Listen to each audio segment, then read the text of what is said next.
అరిగింపుగా ఈ యొక్క నగమును ద్వారకాపురి పట్టడానికి ఏ నగం కూడా సరి రాదు కాబట్టి ద్వారకాపురి ఎన్నో నగరం ఉండొచ్చు. ఆ నగరం కంటే ఈ నగరానికి నీకే రాదు. శృంగారమైన పట్టణం నగరం ఏనాడు చూడలేదు. ఇటువంటి అంత శృంగారమైన పట్టణము దానికి ఈ నగరం సరి రాదు అంటావు.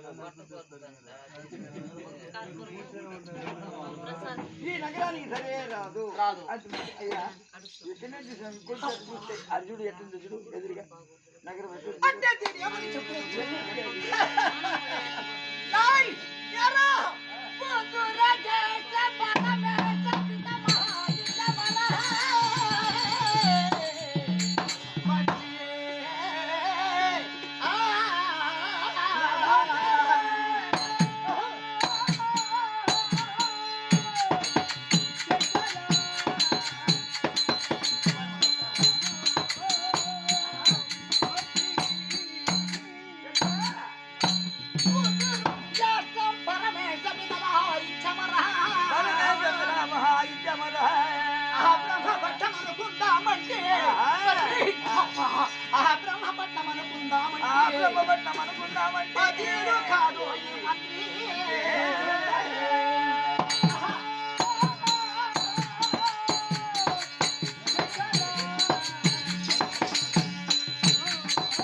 కాదు చేసే పట్టణము బ్రహ్మపట్నములో దానికన్నా మిక్కిలిగా ఆ బ్రహ్మదేవుడు పరిపాలన చేసే బ్రహ్మపట్నానికంటే చూస్తే దానికంటే మిగులుతూ ఉండదు. ఎవరి చెప్పవచ్చు ఈ పట్టణానికి సరిగ్గా పట్టణమే లేదండి.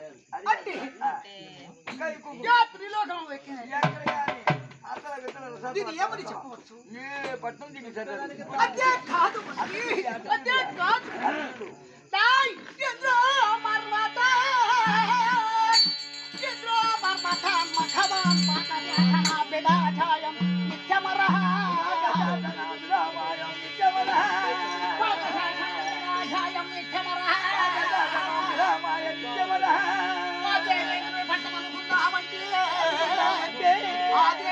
పట్టమనుకుందామంటే అది కాదు ఏమంటే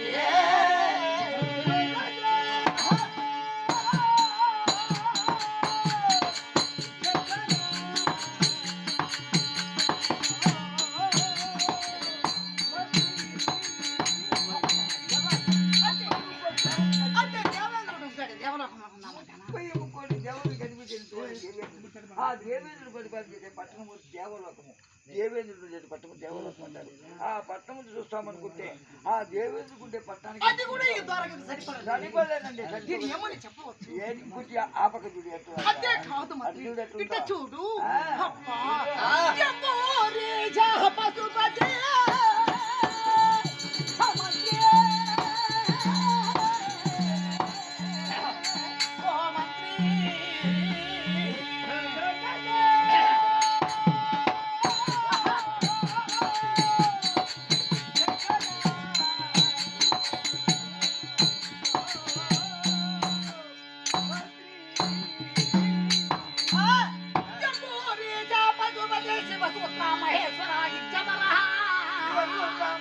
నారాయణమరా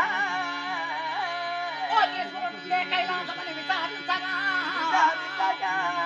ఈశ్వరుడుండే కైలాసమని విచారించగా అదిరు కాదు ఈ మంత్రి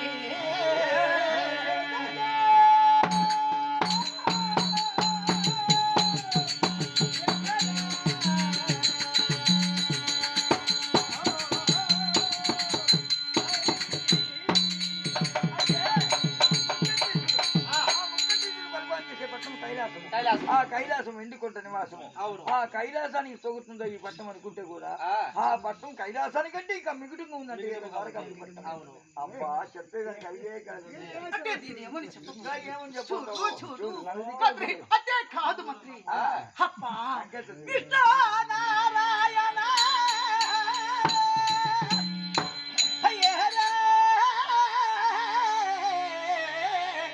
మంత్రి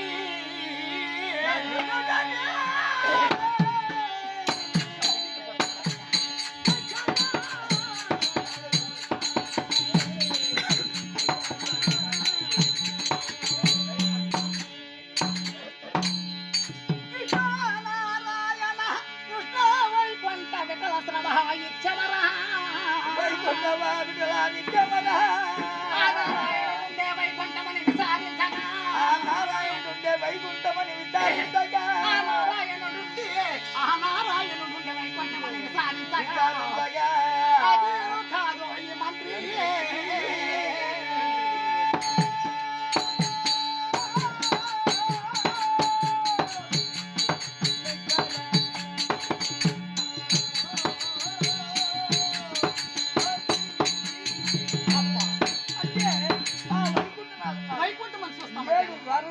వైకుంఠపట్నము 1, 2, 3, 4 7 ద్వారంలో ద్వారపాలకు ఉంటున్నారు. ఆ జై విజయులు అనేటువంటి వాళ్ళు ఆ ద్వారపాలకు దాటుకొని 1, 2, 3, 7 ద్వారాలు వెండితో అట్నే బంగారు ఉంటుంది. ఆ తర్వాత లోపలైపోతుంటే వైకుంఠం చెప్పడానికి వెళ్ళేసారు. అటువంటి వైకుంఠములు ఆదిశేష పాన్ పైన శ్రీమన్ నారాయణ పలుకుంటారు. లక్ష్మీదేవి బాధలు ఎత్తుకుంటుంటే ఆ కన్నులు పండుగ చూసేయడానికి జగజ్యోతిగా ఉంటుంది. ఆ వైకుంఠము సమానం అనుకుంటే దానికి కూడా మిగుటుగా ఉన్నట్టు ద్వారకా ఏం చెప్పేదానికి అవుతుందియా ఏ పట్నం సత్యం ద్వారకాపురి నగరం మనకు ఎక్కడ వెతికినా ఏ త్రిలోకము వెతికినా దీనికి సరిపోతాయి. సరిపోయే ఏమని